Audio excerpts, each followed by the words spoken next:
لا إله إلا الله لا إله إلا الله لا إله إلا الله محمد رسول الله أبدأ باسم الواحد حمدا له بالعابد صلى على محمد والآل وسلام الله أدعوك يا مولا لنا بأهل بدر بدرنا محمد نبينا صل عليه يا الله.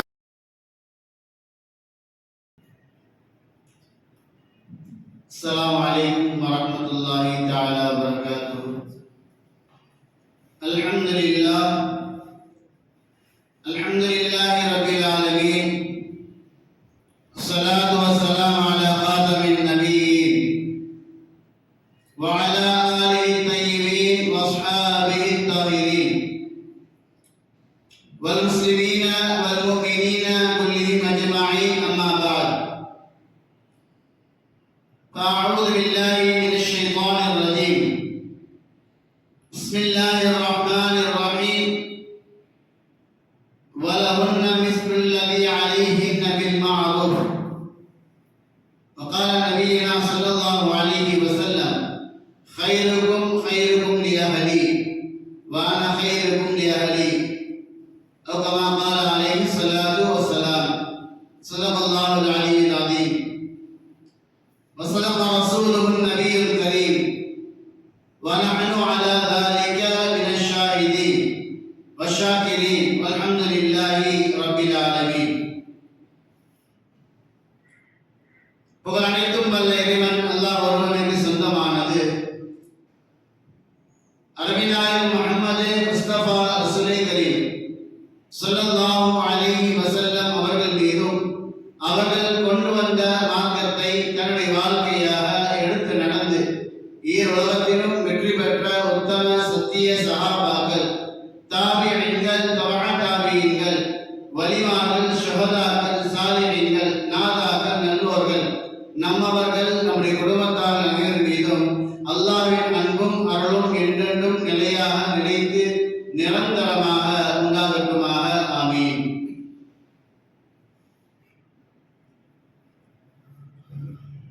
கண்ணியம் நிறைந்த அல்லாஹ்வின் நல்லடியார்களே, அல்லாஹ் சுப்ஹானஹு வ தஆலா அருமைநாயகம் ஸல்லல்லாஹு அலைஹி வஸல்லம் அவருடைய உம்மத்தாக நம்மை பிறக்கச் செய்திருக்கின்றான். அருமைநாயகம் ஸல்லல்லாஹு அலைஹி வஸல்லம் அவர்களை நமக்கு தூதுவராக வழிகாட்டியாக அல்லாஹ் சுப்ஹானஹு வ தஆலா தந்திருக்கின்றான். பெருமானார் ஸல்லல்லாஹு அலைஹி வஸல்லம் அவருடைய குணாதிசயங்கள், அவருடைய செயல்பாடுகள் எப்படி சிறப்பு கூறியது என்பதை எல்லாம் அறிந்திருக்கின்றோம். பெருமானார் ஸல்லல்லாஹு அலைஹி வஸல்லம் உலகத்துடைய நாட்டினுடைய தலைவராக இருந்திருக்கின்றார்கள். தன்னுடைய சஹாபாக்களுக்கு நண்பராக இருந்திருக்கின்றார்கள். ஆன்மீக தலைவராகவும் இருந்திருக்கின்றார்கள். அரசியல் தலைவராக இருந்திருக்கின்றார்கள். போர்க்களத்தினுடைய தளபதியாக இருந்திருக்கின்றார்கள். அதே போன்று குடும்பத்துடைய சிறந்த தலைவராகவும் அருமைநாயகம் ஸல்லல்லாஹு அலைஹி வஸல்லம் இருந்திருக்கின்றார்கள். அருமையானவர்களே,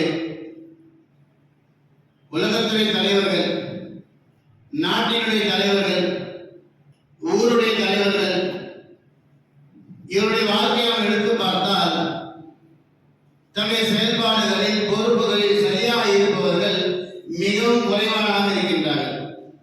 அப்படியும் சரியானவர்கள் நாட்டை கவனிப்பதில், ஊரை கவனிப்பதில், தன்னுடைய பகுதியை கவனிப்பதில் சரியாக இருந்தாலும் கூட அந்த பணிகளின் சுமையின் காரணமாக தன்னுடைய குடும்பத்தை இழந்திருக்கக்கூடியதை பார்க்கின்றோம். குடும்பத்திற்காக நேரங்கள் ஒதுக்காமல், குடும்பத்துடைய அந்த பராமரிப்பு பணியில் தன்னை ஈடுபடுத்திக் கொள்ளாமல், மனைவி மக்களோடு, பெற்றோர்களோடு, குழந்தைகளோடு கொஞ்சி கொள்ளாகக்கூடிய சூழ்நிலை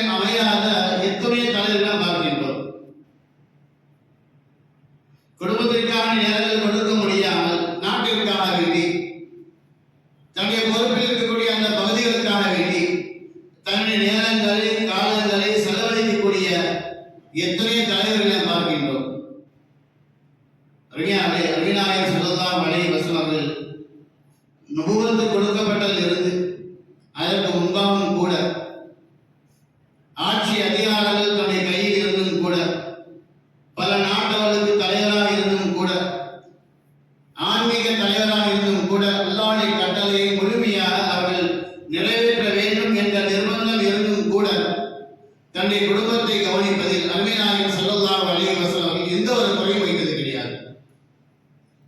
நபிகள் பெருமானார் ஸல்லல்லாஹு அலைஹி வஸல்லம் குடும்பத்திலே வாழ்க்கை எடுத்து பார்த்தால் அவர்கள் தான் சிறந்தவர்கள் என்றுதான் நாம் சொல்ல முடியும்.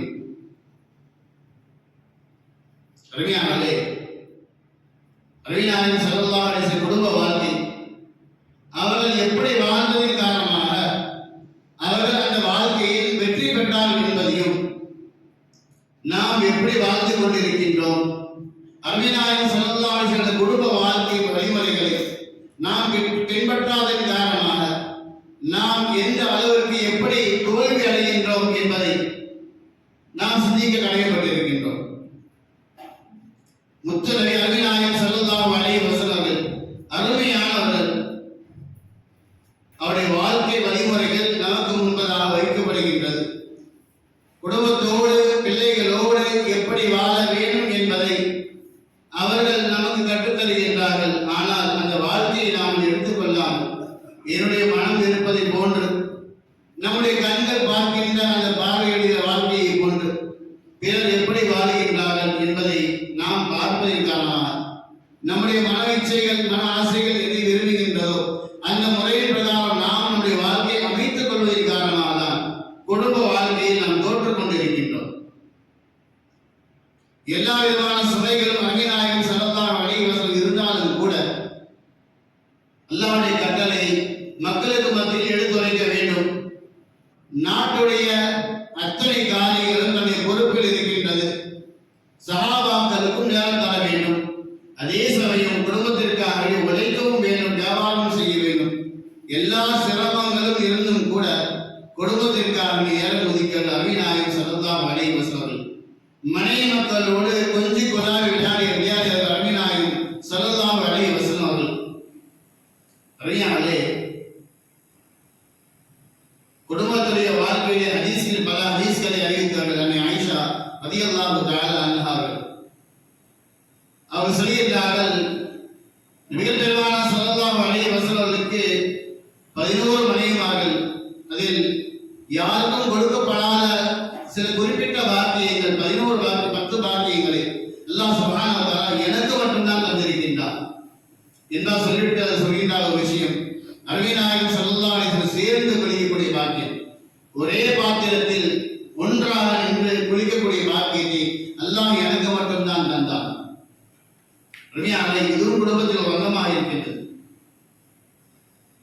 நபிநாயகம் ஸல்லல்லாஹு அலைஹி வஸல்லம் இஸ்லாத்தை இந்த சமுதாயத்திற்கு மத்தியில் கொண்டு வருவதற்கு முன்பதாக மனைவி என்பவர் இந்த சமுதாயத்திற்கு மத்தியில் எப்படி வாழ்ந்தார்கள் என்றால் ஒரு அடிமையை போன்று ஆண்களுடைய ஆசைகளை தீர்ப்பதற்காக வேண்டி ஆண்களுடைய வாரிசுகளை பெற்றுத் தருவதற்கான கருவிகளாக பெண்கள் முந்தைய காலத்தில் வாழ்ந்து கொண்டிருந்தார்கள். ஆனால் நபிநாயகம் ஸல்லல்லாஹு அலைஹி வஸல்லம் கதீஜா அம்மையாரை திருமணம் முடித்த நாள் முதல் குடும்பம் என்றால் எப்படி இருக்க வேண்டும் என்பதை இந்த சமுதாயத்திற்கு கற்றுத் தருகின்றார்கள்.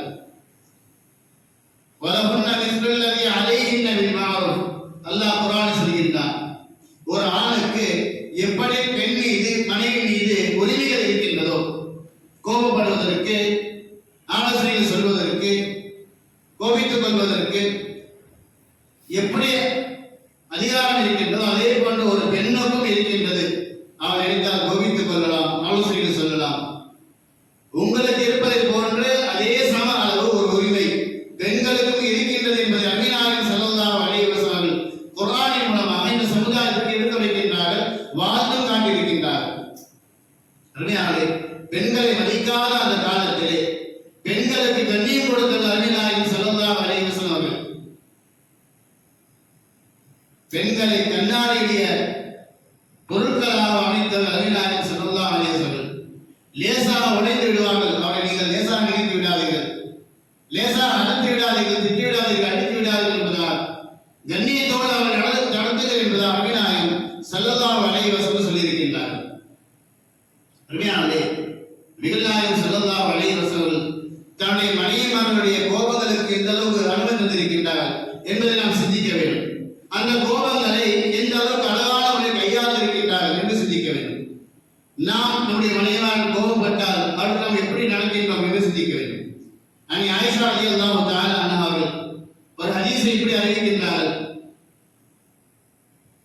நபிகள் பெருமானார் ஸல்லல்லாஹு அலைஹி வஸல்லம் அவர்கள் இந்த இல்லத்தில் உறங்கிக் கொண்டிருந்தார்கள். இந்த ஹதீஸ் பல கருத்துக்கள் அடிப்படையில் பலவிதமாக அறிவிப்பு செய்யப்பட்டிருக்கின்றது. சொல்கின்றார்கள் இப்படி வருகின்றது. சொல்கின்றார்கள், நபிநாயகம் ஸல்லல்லாஹு அலைஹி வஸல்லம் இந்த இல்லத்தில் உறங்கிக் கொண்டிருந்தார்கள். இரவினுடைய பகுதியில் சிறிதுக்கு பின்னால் விழித்து பார்த்தால் நபியை என்னுடைய படுக்கைக்கு அருகாயில் காணவில்லை. பெண்களுக்கு சந்தேகம் என்பது இயல்பாக உள்ள விஷயம். சந்தேகம் வந்து விட்டால் ஒரு ஆணால் அந்த வீட்டில் வாழ முடியாது. அதுவும் 11 மணியமானதை கட்டி நபிகள் நாயகம் ஸல்லல்லாஹு அலைஹி வஸல்லம் ஆயிஷா அவர்களுக்கு சந்தேகம் ஏற்பட்டுவிட்டது. நபிகளால் நடு சாமத்தில் வேறொரு மனைவி வீட்டிற்கு சென்று விட்டார்களோ என்ற எண்ணத்தில் நபிகள் பெருமானார் ஸல்லல்லாஹு அலைஹி வஸல்லம் பின்னோக்கி அவர்கள் பின்பதாகவே அவர்களை தேடிக்கொண்டு செல்கின்றார்கள். ஒவ்வொரு ஒன்றாக திரும்பக்கூடிய தருணத்திலே ஆயிஷா அம்மை அவர்கள் ஒளிந்து கொண்டு பார்க்கின்றார்கள். நபி ஸல்லல்லாஹு அலைஹி வஸல்லம் செல்கின்றார்கள். மறைந்து கண்காணிக்கின்றார்கள். நேராக நபிகள் ஸல்லல்லாஹு அலைஹி வஸல்லம் ஜன்னத்துல் பகீக்கு செல்கின்றார்கள். ஜன்னத்துல் பகீக்கு செல்வதை பார்த்து கொண்டுதான் ஆயிஷா ரலியல்லாஹு தஆலா அவர்கள் இதற்கு பின்பதாக எங்கு செல்வார்கள் என்பதை கண்காணித்துக் கொண்டிருக்கின்றார்கள். நபிகள் பெருமானார் ஸல்லல்லாஹு அலைஹி வஸல்லம் ஜன்னத்துல் பகீயிலிருந்து வெளியே வருகின்றார்கள். ஆயிஷா அவர்கள் இரண்டு செல்கின்றார்கள். நபியர்கள் எங்கு செல்கின்றார்கள் பார்த்து கொண்டு செல்கின்றார்கள். ஸல்லல்லாஹு அலைஹி வஸல்லம் வீட்டுடைய திசைக்கு வரக்கூடிய தருணத்திலே வேகமாக வீட்டிற்குள்ளாக சென்று அங்கு உறங்குவதை போன்று படுத்துக் கொண்டார்கள். நபிகள் பெருமானார் ஸல்லல்லாஹு அலைஹி வஸல்லம் மெல்ல கதவை திறந்து உள்ளே வருகின்றார்கள். வந்து பார்த்தால் ஆயிஷா அம்மாவிற்கு ஒரு வேலை.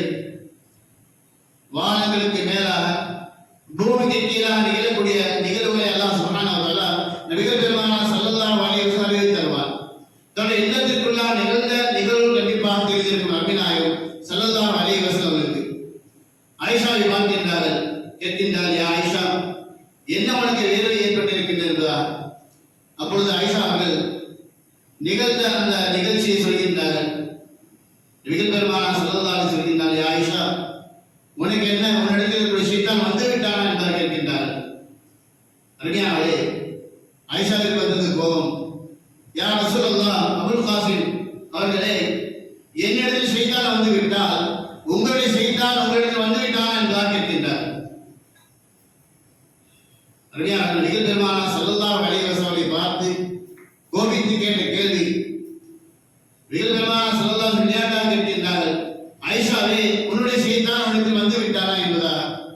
ஆயிஷா கேட்கின்றார்கள், என்னிடத்தில் ஷைத்தான் இருக்கின்றான் என்றால் உங்களிடத்தில் தான் ஷைத்தான் இருப்பான் என்பதாக கோபமாக கேட்கின்றார்கள். நபிகள் பெருமானார் ஸல்லல்லாஹு அலைஹி வஸல்லம் கையாண்ட விதம் இருக்கின்றது, அருமையான விஷயம். சொல்கின்றார்கள், யா ஆயிஷா, என்னிடத்தும் ஷைத்தான் இருக்கின்றான், இருக்கத்தான் செய்கின்றான். ஆனால் அவன் என்னை ஈமான் ஏற்றுக்கொண்டான், என்னை நபியாக ஏற்றுக்கொண்டான், எனக்கு வழிபட்டு நடக்கக்கூடியவனாக இருக்கின்றான் என்பதாக நபிகள் பெருமானார் ஸல்லல்லாஹு அலைஹி வஸல்லம் பொறுத்துக்கொண்டு சொல்கின்றார். நாம் சிந்திக்க வேண்டும். நம்முடைய மனைவி இந்த கேள்வியை நம்மிடத்தில் கேட்டிருந்தார், அல்லது நம்முடைய குடும்பத்தால் யாரேனும் ஒருவர் நம்மிடத்தில் கேள்வியை கேட்டிருந்தார், நான் ஒரு ஆண்களே, எனக்கு அதிகாரம் இருக்கின்றது, நீ எப்படி என்னை கேட்கலாம் என்பதாக நம்முடைய ஆதிக்கத்தை, நம்முடைய அதிகாரத்தை நாம் அங்கு செலுத்தக்கூடியதாக இருப்போம். ஆனால் நபிநாயகம் ஸல்லல்லாஹு அலைஹி வஸல்லம் அந்த மனைவியை அந்த ரோஷத்திற்கு இடமளித்தார்கள். அருமையானவர்களே, நாசுக்காக அன்பாக அதை சொல்கின்றார்கள், என்னை ஷைத்தான் என்னை இஸ்லாம் ஏற்றுக்கொண்டான், எனக்கு வழிபடப்படினா மாறிவிட்டான் என்று சொல்கின்றார். அருமையானவர்களே, நம்ம நிலையை பார்க்க வேண்டும். மனைவிமாருக்கு கோபப்படக்கூடிய அந்த உரிமைகளை இஸ்லாம் தந்திருக்கின்றது. நான் ஊருடைய தலைவர், இந்த பகுதியுடைய தலைவர், நான் சிஎமாக இருக்கின்றேன், பிஎமாக இருக்கின்றேன், ஒரு நாட்டிற்கு அதிபதியாக இருக்கின்றேன், இந்த உலக நாடுகள் அதிபதியாக நான் இருக்கின்றன சொல்லிக்கொண்டு நான் ஒரு ஆண் என்பதாக எண்ணிக்கொண்டு யாரும் பெண்ணெடுத்து மனைவி மக்களிடத்திலே யாரும் குவித்துக் கொள்ளக்கூடாது, தன்னுடைய ரோஷங்களை காட்டக்கூடாது என்று நபிநாயகம் ஸல்லல்லாஹு அலைஹி வஸல்லம்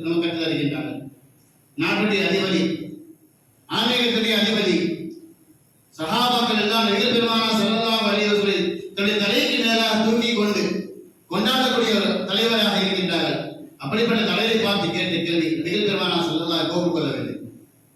உண்மையானவை இப்படியான நபிகள் பெருமானார் ஸல்லல்லாஹு அலைஹி வஸல்லம் மனைவிமார்களோடு பாசத்தோடு நேசத்தோடு பழகி இருக்கின்றார்கள். அவருடைய தேவைகள் என்ன என்பதை அறிந்து அதை தன்னால் முடிந்த வரையிலும் நிறைவேற்ற செய்யக்கூடியதாக இருக்கின்றார்கள். எல்லா மனைவி மக்களிடத்திலுமே சமமாக நடுத்தரமாக யாருக்கும் அநீதி செய்யாமல் நீதமாக நடந்திருக்கின்றார்கள் என்று பார்க்கின்றோம். நபிநாயகம் ஸல்லல்லாஹு அலைஹி வஸல்லம் குடும்ப வளர்ப்பிலே குழந்தையுடைய அந்த வளர்ப்பிலே சொல்கின்றார்கள். நபிகள் பெருமானார் ஸல்லல்லாஹு அலைஹி வஸல்லம் அந்த குழந்தைகளை யாருக்கு திருமணம் செய்து வைக்க வேண்டும், குழந்தைகளை எப்படி வளர்க்க வேண்டும் என்பதை இந்த சமுதாயத்தை கற்றுத் தருகின்றார். முதலாவது சொல்கின்றார், நல்ல பெயர்களை நீங்கள் ஈட்ட வேண்டும். குடும்ப வாழ்க்கை இருக்கின்றது. எப்பொழுது ஒரு மனிதனுக்கு திருமணம் ஆகின்றதோ அப்பொழுதுதான் அவன் குடும்ப வாழ்க்கையை ஆரம்பம் செய்கின்றான். அதற்கு பின்புதான் குழந்தை பருவம், குழந்தை பிறக்கும்.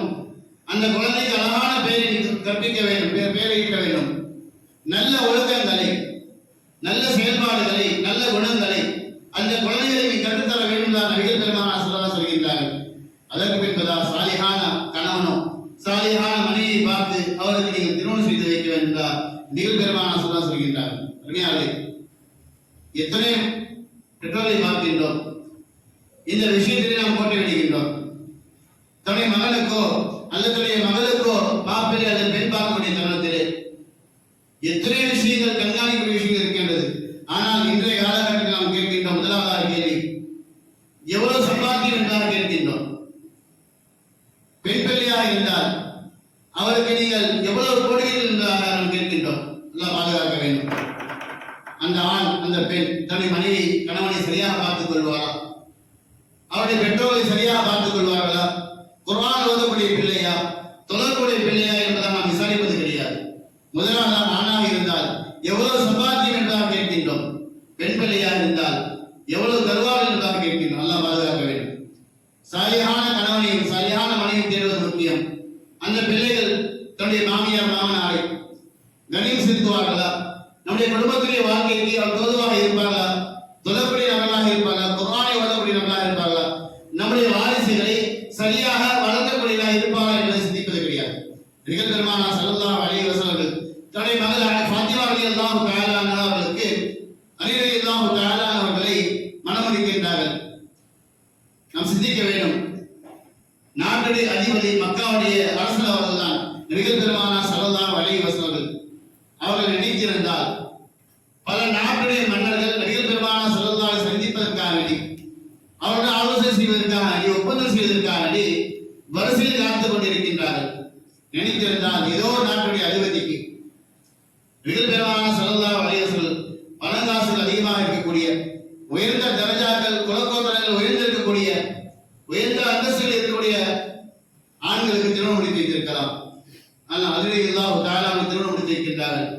அலியுடைய சொத்தை நாம் பார்த்தால் கூலி வேலை செய்யக்கூடிய நபராக இருக்கின்றார்.